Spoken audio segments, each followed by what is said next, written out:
celebration and arrival the victory that wasn't stars blazed with the light of 1,000 dying ships.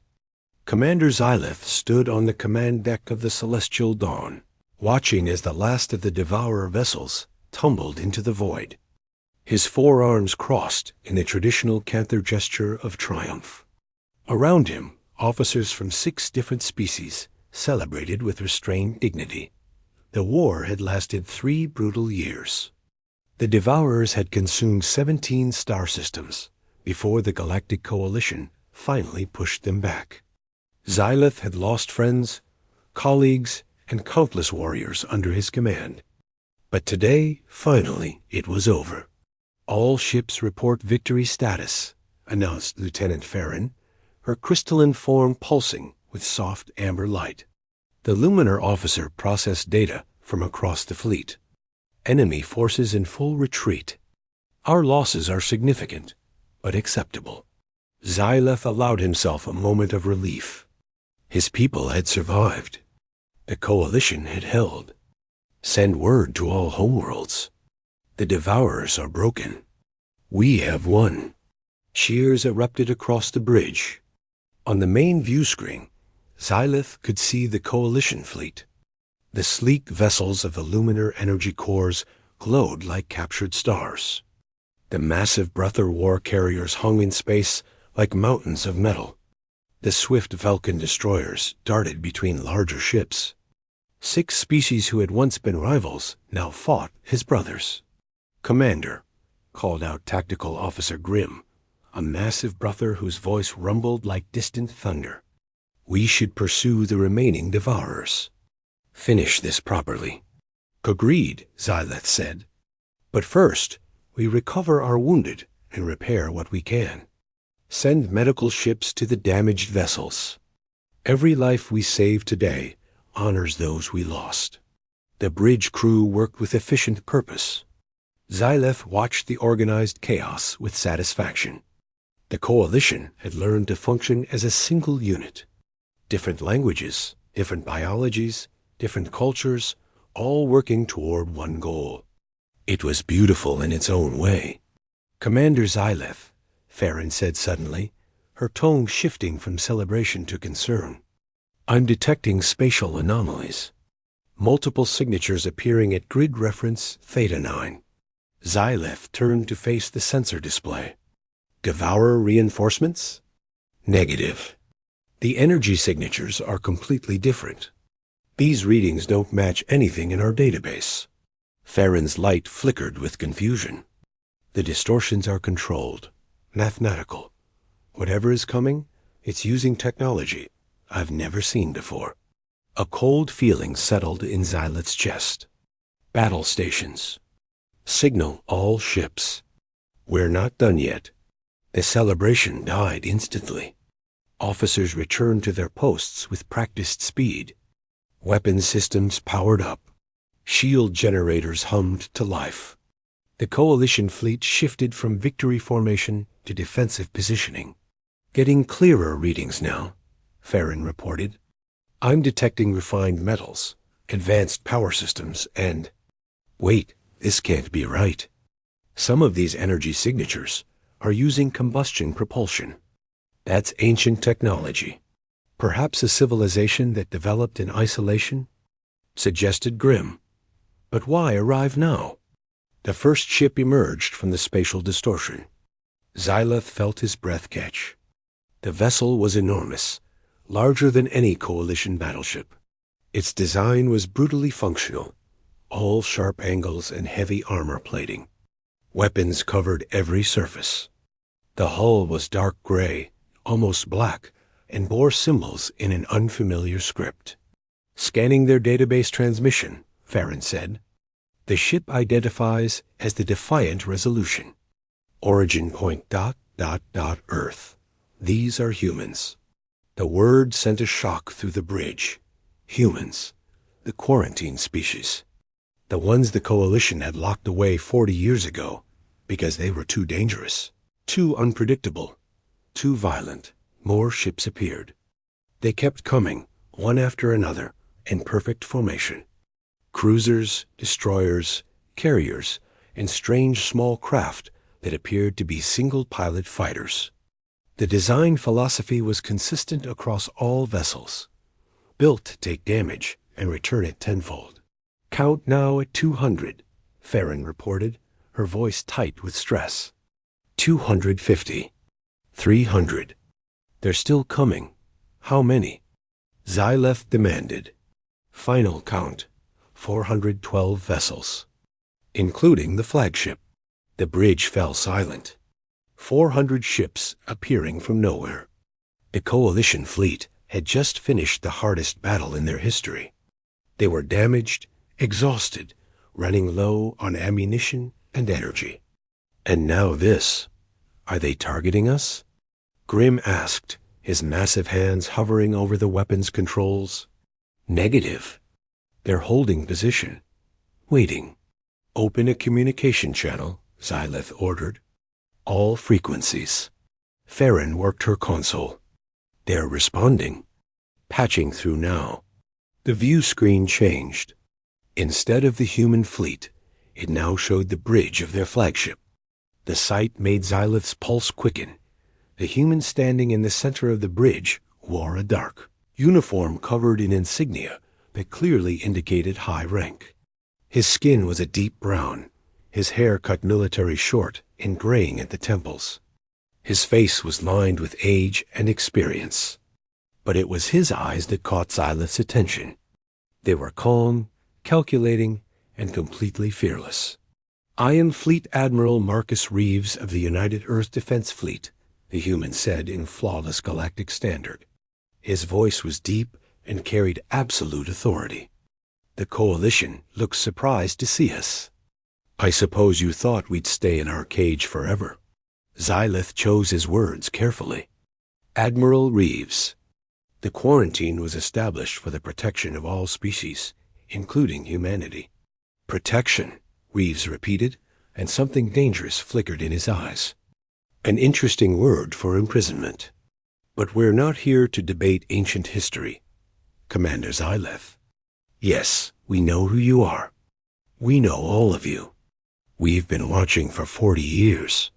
Impossible, Farron said. The quarantine was absolute. Sensor networks, patrol ships, automated defense platforms surrounding your entire system. Asterisk Reeves smiled, but there was no warmth in it. Your sensor networks detected only what we wanted them to detect. Your patrol ships followed routes we mapped. Your defense platforms were disabled and replaced 20 years ago. We've been beyond your borders for decades, Commander, learning, preparing, waiting for the right moment. And this is that moment? Xyleth asked. We've been monitoring your war with the Devourers. We watched you bleed. We calculated your odds. You won this battle, but you would lose the war within 6 months. The Devourers breed too fast. You're fighting a losing battle. Then you've come to help us. We've come to end the war, Reeves corrected. But first, we need to establish terms. The quarantine ends today, permanently. Humanity joins the Galactic Coalition as equals, with full rights and representation. No probationary period. No restrictions. Full membership. That's not my decision to make, Xyleth said. But you have the authority to recommend it. And you will, Commander, because you're a practical male. You know you need us. Asterisk, before Xyleth could respond, every alarm on the bridge started screaming. Commander. Farron's voice was sharp with panic. Massive Devourer signatures detected. Hundreds of ships. No, thousands. They're not retreating. They were regrouping. The view screen split. Half showed Admiral Reeves. The other half showed the sensor display. Xyleth felt his blood turn cold. The Devourers were returning, and they had brought their entire fleet. This wasn't a battle. This was an extinction event. Well, Reeves said calmly, I suppose we're out of time for negotiations. Here's my offer, Commander Xyleth. Accept our terms right now, and we fight beside you. Refuse, and we leave you to face this alone. You have 30 seconds to decide." Xyleth looked at the sensor display. Thousands of Devourer ships. His fleet was exhausted. Most ships were damaged. They couldn't win this fight. But accepting help from the humans, from the species they had imprisoned, meant admitting they were wrong. It meant giving up control. 20 seconds, Reeves said. Xyleth thought of his crew, of the coalition warriors who had already given so much, of the billions of lives depending on this decision. 10 seconds. Pride was a luxury they could no longer afford. "I accept your terms," Xyleth said. "Fight with us, Admiral Reeves." Reeves nodded once. "All ships, engage the enemy. Show them what 40 years of human innovation looks like." The human fleet exploded into motion. The ships moved with acceleration that should have been impossible. One moment they were stationary, the next they were already among the incoming Devourer swarm, weapons blazing with terrible fury. Xyleth watched in amazement as human fighter craft poured from the carriers. Thousands of small ships piloted by living beings threw themselves into the heart of the battle. The pilots laughed and shouted over open channels, treating deadly combat like some kind of game. Asterisk. "They're insane," Grimm whispered. "Those acceleration rates should kill any organic crew." But the humans were not dying. They were dancing through space, their weapons finding weak points with precision that suggested years of study. Somehow, they already knew exactly where to hit the Devourers. A human cruiser fired something at a cluster of Devourer vessels. The sensor display identified it as a nuclear weapon moments before it detonated. The explosion was massive. The radiation focused into a killing beam. "They're using atomic weapons as conventional ammunition," Farron said in disbelief. "In close combat with their own ships nearby." The human flagship, the Defiant Resolution, turned toward the largest Devourer vessel. It was heading directly toward a biocruiser 10 times its size. "They're going to ram it," Xyleth said, and they did. The Defiant Resolution struck the Devourer ship at full speed. The impact sent shockwaves visible on sensors. The human ship punched deep into the organic hull, and then its weapons fired point-blank into the wound. The Devourer vessel began to break apart, but the human ship was trapped inside it. "They're dead," Grimm said quietly. Then, impossibly, the Defiant Resolution began to move. Its engines fired at maximum power, tearing itself free from the dying enemy ship. The human vessel emerged from the wreckage, its front section completely destroyed, armor breached in dozens of places. But it was still firing, still fighting. "Get me Admiral Reeves," Xyleth ordered. The view screen showed the human bridge. It was chaos. Smoke filled the air. Crew members were bleeding. Sparks flew from damaged consoles. And in the center of it all, Admiral Reeves stood calmly, giving orders as if nothing were wrong. "Admiral, you need to withdraw. Your ship is crippled." Reeves looked at him, and there was fierce joy in his eyes. "Crippled? Commander, we can still fire. That means we can still fight. This is just getting started." A Devourer squadron broke through and headed toward the damaged human flagship. Before Xyleth could warn them, several human ships moved to intercept. They positioned themselves as shields, taking hits meant for their admiral. "Admiral, this is Fighter Group 7. A voice came over the channel. "We've got you covered. Nobody touches the Defiant." "-7, Reeves responded. "Protect the Coalition medical ship at grid reference Delta 4. They have wounded aboard and no shields." "But Admiral, that leaves you exposed." "That's an order, pilot.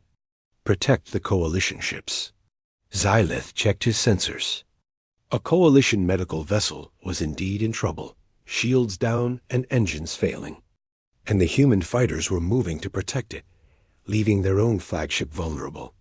"Why?" Xyleth asked. Why protect us? You owe us nothing. Reeves met his eyes through the view screen. Because that's what the right thing to do is, Commander. We didn't come here to settle old debts. We came here to save lives. Even the lives of people who imprisoned us. A massive explosion lit up the battlefield. One of the largest Devourer command ships had been destroyed by concentrated human fire. The Devourer formation was breaking apart, losing cohesion. They're retreating, Farron said with wonder. The Devourers are actually retreating. It was true. The Devourers were fleeing, not because they were losing, but because they were afraid. Afraid of an enemy that fought with controlled fury. Afraid of warriors who didn't care about damage to themselves as long as they hurt their opponent more. All ships cease fire, Admiral Reeves ordered. Let them run. We've made our point. The battle was over. The humans had won. Xylith looked at the damage reports. The human fleet had lost 37 ships. Almost every other vessel was damaged. The Defiant Resolution itself was barely holding together. But they had won against odds that should have been impossible. Admiral Reeves, Xylith said slowly, what exactly did you do during those 40 years? Reeves' expression became serious. We remembered something, Commander. You locked us away because you thought we were dangerous. You were right. We are dangerous. But we chose to be dangerous to your enemies instead of to you. We could have spent 40 years plotting revenge. Instead, we spent it preparing to save you. Xylith felt something he hadn't felt in a long time. Shame. Deep. Profound shame. I owe you an apology, he said quietly. You owe us more than that, Reeves replied. But the apology is a start. Now, shall we discuss the Coalition's answer to our terms? Because there's something you need to know, Commander. That wasn't the full Devourer fleet. That was just their advance force. The real battle is still coming. Asterisk Unity forged in fire. The emergency council session took place across secure quantum channels. Representatives from all 6 Coalition species appeared as holograms in the Celestial Dawn's command center. Commander Xylith stood before them, knowing the next few minutes would determine everything. This is unprecedented, declared High Counselor Vexinus, an ancient luminar whose crystalline form had witnessed 2 centuries of galactic history. You ask us to grant full membership to a species we deem too dangerous for contact. I ask you to recognize reality, Xylith replied. The humans just saved our fleet. They fought beside us when they could have watched us die. And they're telling us the real battle hasn't even started yet. They manipulated the situation, argued Counselor Thren, a Velkin whose reptilian features twisted with suspicion. They admitted to watching us for 40 years. They timed their arrival perfectly to make us desperate. How can we trust beings who deceive so easily? Because deception kept them alive, Xylith said. We imprisoned them. They adapted. That's what survivors do. The debate continued, voices rising as different counselors argued their positions. Some wanted to accept the human terms. Others sought compromise. A few suggested trying to seize human technology by force. Though these voices were quickly silenced when Xylith described what he had witnessed in battle. Finally, High Counselor Vexinus raised one crystalline appendage for silence. Commander Xylith, you have fought beside these humans. You had seen them bleed. Answer truthfully. Are they worthy of joining the Coalition? Xylith thought of Admiral Reeves standing calmly on his damaged bridge. Of human pilots protecting Coalition ships at the cost of their own safety. Of warriors who chose to save their former captors instead of seeking revenge. They are worthy, he said quietly. Not because of their weapons, though those are formidable. They are worthy because they understand something we forgot. That strength without compassion is merely cruelty. That victory without honor is only survival. They could have let us die. Instead, they chose to fight. That makes them more than worthy. It makes them necessary. The council chamber fell silent. Then Vexinus spoke. The vote is called. All in favor of granting humanity full coalition membership? One by one, the councilors signaled their approval. Even Thren, though his agreement came with visible reluctance. The measure passes, Vexinus announced. Humanity is welcomed into the Galactic Coalition. Commander Xyleth informed Admiral Reeves immediately. Xyleth contacted the Defiant Resolution. Reeves appeared on screen, still on his damaged bridge. Admiral, the Coalition accepts your terms. Welcome to the Galactic community. Reeves nodded once. Thank you, Commander. Now let's discuss how we survive what's coming. The joint strategy session took place aboard the Celestial Dawn. Admiral Reeves arrived with 3 of his senior officers.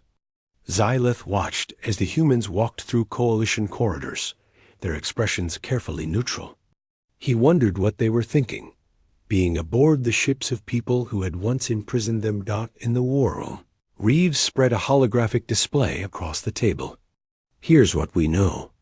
The Devourers aren't just a swarm. They're a coordinated intelligence with a specific goal: consume all organic matter in this galaxy. What you've been fighting are their harvester fleets. Scout forces. Asterisk, scout forces? Grimm said. We've been fighting scouts for 3 years? The main fleet is 60 times larger than what you've faced, Reeves continued. It's currently 3 weeks away, moving through the outer rim. When it arrives, it will sweep through Coalition space like a plague. You can't stop it with conventional tactics. Farron's light flickered with distress. How do you know this? Because we've been tracking them for 18 months, said one of Reeves' officers, a woman with sharp features and calculating eyes. I'm Captain Elena Martinez, Intelligence Division. We've had stealth observation posts throughout Devourer space for over a year. We know their breeding patterns, their hive structures, their command protocols. You've been in Devourer space? Xyleth said. That's suicide. For your ships, yes, Martinez replied. Our stealth technology is more advanced. We learned from studying your quarantine systems and building better versions. Reeves pulled up another display. The Devourers have a central hive mind that coordinates all their forces. It's located on a massive biostation in the Corthax Nebula. Kill the hive mind, and the entire fleet becomes disorganized. Individual ships will still be dangerous, but they'll lose coordination. A decapitation strike, Xyleth said. But the Corthax Nebula is deep in Devourer territory. We'd never reach it. You wouldn't, Reeves agreed. But a combined force using both Coalition and human technology might. Over the next hours, they built a plan. It was desperate and dangerous, but it was their only chance. A strike force would penetrate deep into Devourer space using human stealth systems. Once inside the nebula, they would use Coalition energy weapons to destroy the hive mind before the main fleet could respond. I'll lead the strike force, Reeves said. I'm coming with you. Xyleth replied immediately. Reeves studied him for a long moment. You don't have to prove anything, Commander. We're allies now. This isn't about proving anything. It's about making things right. My people imprisoned yours. The least I can do is fight beside you. Something shifted in Reeves' expression. A wall coming down. Then let's do this together. The strike force assembled over the next 3 days. 20 human ships equipped with advanced stealth systems. 20 Coalition vessels carrying the most powerful weapons their civilization had ever built. 40 ships to challenge an empire. Before departure, Xyleth found himself standing beside Reeves in the observation deck of the Defiant Resolution. The Admiral had invited him for what humans called a drink. The liquid was golden and burned going down. What is this? Xyleth asked, coughing. Whiskey. Old Earth tradition. We drink before battle to remind ourselves what we're fighting for. And what are you fighting for, Admiral? Reeves stared out at the stars. 40 years ago, your people locked us away. You took our freedom. But you know what the strange thing is? You also gave us something precious. Time. Time to grow up as a species. Time to decide who we wanted to be. Time to prepare for this moment. I was part of the delegation that established the quarantine, Xyleth said quietly. I voted for it. I thought we were protecting everyone. Maybe you were. Maybe we needed that time in isolation. Maybe we would have destroyed ourselves if we'd been allowed into the galaxy too soon. I've spent 40 years being angry about that decision, Commander. But standing here now, I wonder if it was necessary. If we needed to be challenged to become who we are today, that's remarkably generous, considering. It's remarkably human, Reeves corrected with a slight smile. We're good at holding contradictions. We can hate what you did and still fight beside you. We can remember old wounds and still forge new friendships. That's what makes us dangerous and valuable at the same time. The strike force departed at dawn. They moved through space in perfect silence, human stealth technology hiding them from devourer sensors. Days passed as they penetrated deeper into enemy territory. They passed hundreds of devourer ships, none of which detected them. Captain Martinez proved invaluable, guiding them through patrol routes she had mapped during her intelligence operations. Left here, she would say calmly, as they slipped past a devourer armada. Wait 3 minutes, then proceed. Finally, they reached the Korthax Nebula. The hive mind station floated in the center like a massive diseased heart. It pulsed with terrible organic life, tendrils reaching out in all directions. That's the most disgusting thing I've ever seen, Grimm muttered. It's about to get worse, Reeves said. All ships, prepare for combat. We're only going to get one shot at this. The strike force emerged from stealth all at once. 40 ships appearing from nowhere, weapons charged and ready. The hive mind station's defenses activated immediately, but they were too slow. The coalition energy cannons fired first, beams of pure power burning through organic armor. Human missiles followed, nuclear warheads detonating in precise sequence to create a cascade effect. The station began to break apart, but it was fighting back. Tendrils lashed out, grabbing ships and pulling them toward feeding orifices. Celestial Dawn is caught, Farron reported. We can't break free. We've got you, Reeves said. The Defiant Resolution moved in close, using cutting beams to sever the tendrils. But doing so exposed the human flagship to the station's weapons. Acid sprayed across the Defiant's hull, eating through armor. Admiral, you need to pull back. Xyleth shouted. Not until you're free. The last tendril severed. The Celestial Dawn broke away, just as the hive mind station began its death throes. But the Defiant Resolution was still too close, damaged and unable to escape the blast radius. Xyleth didn't think. He just acted. All power to tractor beams. Lock onto the Defiant and pull. The Celestial Dawn's tractor beams grabbed the human flagship and yanked it clear just as the hive mind station exploded. The shockwave sent both ships tumbling, but they were alive. Thanks for the save, Reeves said, breathing hard. We're even now, Xyleth replied. The destruction of the hive mind had an immediate effect. Across Devourer space, ships began to drift. The coordination was gone. The intelligence directing them had ceased to exist. Individual vessels were still dangerous, but the swarm had become just that, a collection of mindless insects. The strike force limped home. They had lost 8 ships, but they had one. The main Devourer fleet, when it arrived 3 weeks later, was disorganized and confused. The full coalition fleet, now reinforced by human vessels. met them in open battle, and destroyed them completely. 3 months after the war ended, Xyleth stood in the Grand Assembly Hall on the Coalition capital world. Beside him stood Admiral Reeves and the other human commanders.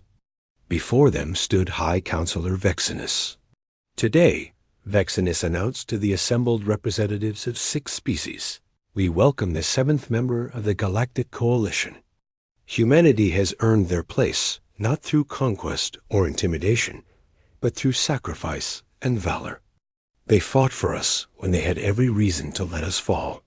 They saved us when we had imprisoned them. This is the mark of true civilization." The hall erupted in applause. Xyleth watched as human and alien delegates embraced. He thought about the long journey from that first quarantine decision to this moment of unity. Later, at the celebration, Reeves found Xyleth on a quiet balcony overlooking the city. "Thinking about the past?" the Admiral asked. "Thinking about the future," Xyleth replied. "Wondering what we'll accomplish together now that we're allies. Whatever comes, we'll face it together.